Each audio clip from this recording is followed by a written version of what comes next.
검찰이 이명박 정부 시절 국정원의 전방위 정치 공작 의혹에 대한 수사에 속도를 내고 있습니다. 오늘도 문화예술계 블랙리스트와 박원순 제안 문건, 또 공영방송 장악 의혹과 관련해 관계자들을 조사하고 있습니다. 네, 취재기자 연결합니다. 김승환 기자. 네, 서울중앙지검입니다.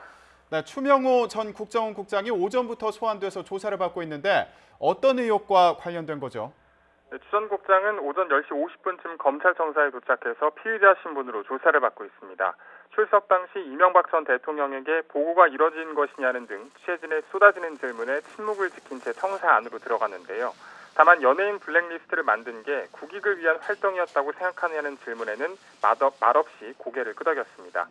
검찰은 추 전 국장을 상대로 반정부 성향 문화예술계 인사들에 대한 배제 명단, 이른바 MB 블랙리스트와 박원순 서울시장에 대한 여론 공작 계획이 담긴 박원순 제안 문건 등의 작성과 관리에 가담했는지 확인할 것으로 보입니다.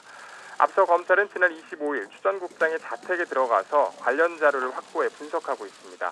추 전 국장은 박근혜 정권 당시 우병우 전 민정수석에게 이른바 비선 보고를 했다는 의혹에 휩싸이기도 했던 인물입니다. 네, 어제도 MBC 전현직 PD들이 나와서 검찰 조사를 받았는데 오늘도 또 관계자가 출석했죠. 네, 오늘은 김한균 MBC PD가 오후 1시 40분쯤 검찰에 나왔습니다. 김 PD는 최고 권력자의 승인이 없었다면 결코 이런 일은 일어날 수 없었다며 그 부분이 검찰 조사에서 명확히 밝혀질 것이라고 강조했습니다.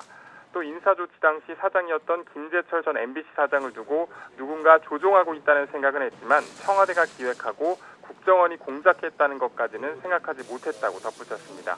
현재 언론노조 위원장이기도 한 김 PD는 PD수첩 팀장을 지냈지만 특별한 이유 없이 기재작 부서로 발령나는 등 부당한 인사 의혹을 받고 있습니다.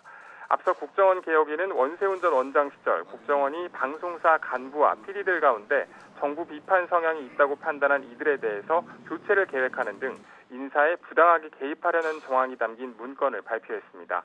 검찰은 PD수첩 제작진에 대해서 사실관계 조사를 마친 뒤 조사 범위를 더 넓힐 것으로 보입니다. 지금까지 서울중앙지검에서 YTN 김승환입니다.